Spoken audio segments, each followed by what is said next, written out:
নমস্কার বন্ধুরা, ফেমাস জেলুনস কিচেনে আপনাদের সবাইকে স্বাগত জানাই। আজকে আমি আপনাদেরকে তৈরি করে দেখাবো একদম রেস্টুরেন্ট স্টাইলের বা স্ট্রিট স্টাইলের ভেজ মোমো কিভাবে খুব সহজেই বাড়িতে তৈরি করতে পারেন।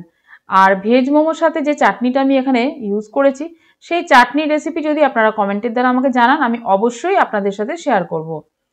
এখন দেখুন, আমি আপনাদেরকে করে দেখাচ্ছি আজকে ভেজ মোমো।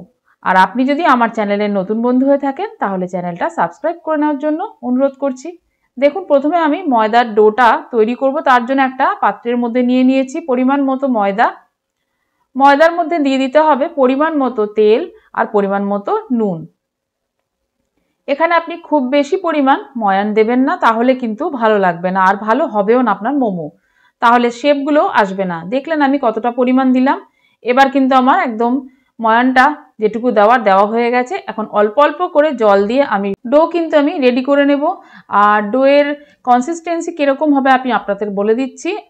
ঠিক খুব বেশি নরম করবেন না, আবার খুব বেশি শক্ত করবেন না, একটু মিডিয়ামভাবে মেখে নেবেন। মেখে নেওয়ার পর একদম 30 মিনিটের জন্য কিন্তু একটু ঢাকা দিয়ে রাখবেন, তাহলে দেখবেন ডোটা খুব সুন্দর সেট হয়ে গেছে। এখন আমি আপনাদেরকে করে দেখাচ্ছি ভেজ মোমোতে যে স্টাফিংটা দেবো, সেই স্টাফিংটা কিভাবে তৈরি করছি। এখানে ফ্রাই প্যানের মধ্যে দিয়ে দিলাম সাদা তেল। সাদা তেলের পরিবর্তে আপনারা চাইলে কিন্তু সর্ষের তেলও রান্নাটা করতে পারেন যদি আপনারা চান। এখানে দিয়ে দিলাম আদা, রসুন আর কাঁচা লঙ্কার একদম আধবাটা করে রেখেছিলাম, সেটাই দিয়ে দিলাম। এখন ভালো করে কয়েক সেকেন্ড লো ফ্লেমে ভেজে নিয়েছি। ভেজে নেওয়ার পর দিয়ে দিলাম এখানে কুচনো পেঁয়াজ। পেঁয়াজ দেওয়ার পর ভালো করে নেড়ে চেড়ে নেব। পেঁয়াজ কিন্তু একদম লাল লাল করে ভাজা করবেন না। দিয়ে দিলাম এখানে সামান্য নুন। নুনটা দেওয়াতে এই পেঁয়াজটা একটু নরম হবে। দেখুন, আমি কিন্তু পেঁয়াজটা লাল লাল করে ভাজিনি, একটু নরম হয়েছে, বেশ সুন্দর একটা সফট ভাব এসছে। ঠিক এই সময় দিয়ে দিলাম কুচনো বাঁধাকপি। বাঁধাকপি যতটা নিয়েছি তার হাফ নিয়েছি এখানে ক্যাপসিকাম, আবারও হাফ নিয়েছি এখানে গাজর, আর কিছুটা পরিমাণ স্প্রিং অনিয়ন। এটা অপশনাল, যদি আপনাদের কাছে অ্যাভেলেবেল থাকে দেবেন, আর যদি না থাকে তাহলে স্কিপ করে যাবেন। দিয়ে দিলাম পরিমাণ মতো আরও বেশ কিছুটা নুন। এখন দিলাম ব্ল্যাক সয়া সস। দেওয়ার পর ভালো করে নেড়ে চেড়ে নিচ্ছি। যখনই আপনারা এই সবজিটা ফ্রাই করবেন, মানে স্টাফিংটা রেডি করবেন, তখন কিন্তু গ্যাসের ফ্লেম একটু লোতে রাখবেন। দিয়ে দিলাম এখন পরিমাণ মতো ভিনিগার। ভিনিগার দেওয়ার পর ভালো করে নেড়ে চেড়ে নিচ্ছি। এখন কিন্তু আমার স্টাফিং বেশ রেডি হয়ে এসছে। এখন গ্যাসের ফ্লেম অফ করে দিয়েছি। দিয়ে দিলাম কুচনো ধনেপাতা। দেওয়ার পর নেড়ে চেড়ে নামিয়ে নিচ্ছি। স্টাফিং তো রেডি হয়ে গেল। এখন আমি যে ময়দাটা ঢাকা দিয়ে রেখেছিলাম, সেই ময়দাটা এবার সেট করব, আরও বেশ কিছুক্ষণ কিন্তু মেখে নেব। আর একটা কথা, আজকে আমি আপনাদেরকে স্টোর কিভাবে করবেন সেটাও আমি দেখিয়ে দেবো, তাই কোনোভাবে স্কিপ না করে সম্পূর্ণ ভিডিওটা দেখার অনুরোধ করছি। এখানে আমি ছোট ছোট করে এই লেচিগুলো কেটে নেব। লেচি কিন্তু আপনারা আপনাদের পছন্দ মতো সাইজের কেটে নেবেন, বড় ছোট যেটা আপনাদের মনে হয়। আর এখানে যে আমি ডিজাইনটা দেখাচ্ছি এটাও আপনারা করতে পারেন, অথবা অন্য রকম ডিজাইনেরও আমি দেখিয়েছি, সেটাও আপনারা চাইলে করতে পারেন। যেটা আপনারা মনে হবে সুবিধা হবে সেটাই আপনারা করে নিতে পারেন। এবার দেখুন, স্টাফিংটা দিয়ে আমি ডিজাইনটা দেখিয়ে দিচ্ছি। আর আমার চ্যানেলে কিন্তু চিকেন মোমোর রেসিপিও দেওয়া আছে, আপনারা চাইলে কিন্তু দেখে নিতে পারেন, অথবা আরও অনেক রকমের রেসিপি দেওয়া আছে, আপনারা চাইলে সেই রেসিপিগুলোও দেখতে পারেন। আমি ডেসক্রিপশন বক্সে সেই লিঙ্কগুলো দিয়ে দেবো, অথবা আই বাটনে দেওয়া থাকবে।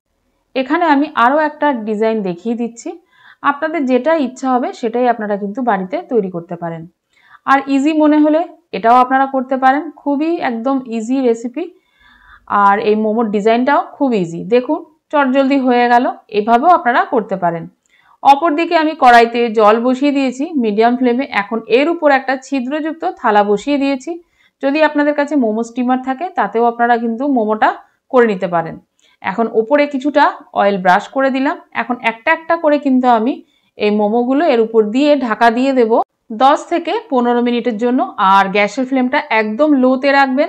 এবার দেখুন, আমি এই মোমোর উপরে সামান্য তেল এর উপর দিয়ে ব্রাশ করে দিচ্ছি। এইভাবে যদি তেল ব্রাশ করে দেন তাহলে একটার সাথে একটা লাগবেও না, আর খুব ঝরঝরে থাকবে। অপরদিকে আমি আরও বেশ কিছুটা এই মোমো রেডি করে নিচ্ছি। এবার আমি আপনাদেরকে দেখিয়ে দিচ্ছি মোমো কিভাবে আপনারা স্টোর করে রাখবেন। খুবই ইজি, যেভাবে খুশি আপনারা খেতে পারবেন। মোটামুটি 10 থেকে 15 দিনের জন্য তো স্টোর করে রাখতে পারেন, কোনো ব্যাপারই না। দেখুন আমি মোমোগুলো রেডি করে নিয়েছি। এবার একটা এয়ারটাইট কন্টেনার নিয়েছি, তার মধ্যে সামান্য তেল ভালো করে ব্রাশ করে লাগিয়ে নিচ্ছি চারিদিকে। আর এক এক করে এই মোমোগুলো রাখার পর মোমোর উপরেও কিন্তু একটু অয়েল ব্রাশ করে রাখবেন, তাহলে একটার সাথে একটা কিন্তু লেগে যাবে না। আর অপর দিকে দেখুন আমার 15 মিনিট পর মোমো কিন্তু একদম ফুলে ডাবল হয়ে গেছে আর একদম রেডি হয়ে গেছে। এবার আমি গরম গরম চাটনির সাথে সার্ভ করব। তাহলে দেখলেন কত সহজে কিন্তু বাড়িতেই একদম খুব সুন্দর একটা ভেজ মোমো তৈরি হয়ে গেল। আর আপনারা কিভাবে স্টোর করে রাখবেন সেটাও কিন্তু আমি আজকে দেখিয়ে দিলাম। আশা করব আজকের রেসিপি আপনাদের হেল্পফুল হলো। ভালো লাগলে কিন্তু অবশ্যই আমাকে জানাবেন। ধন্যবাদ।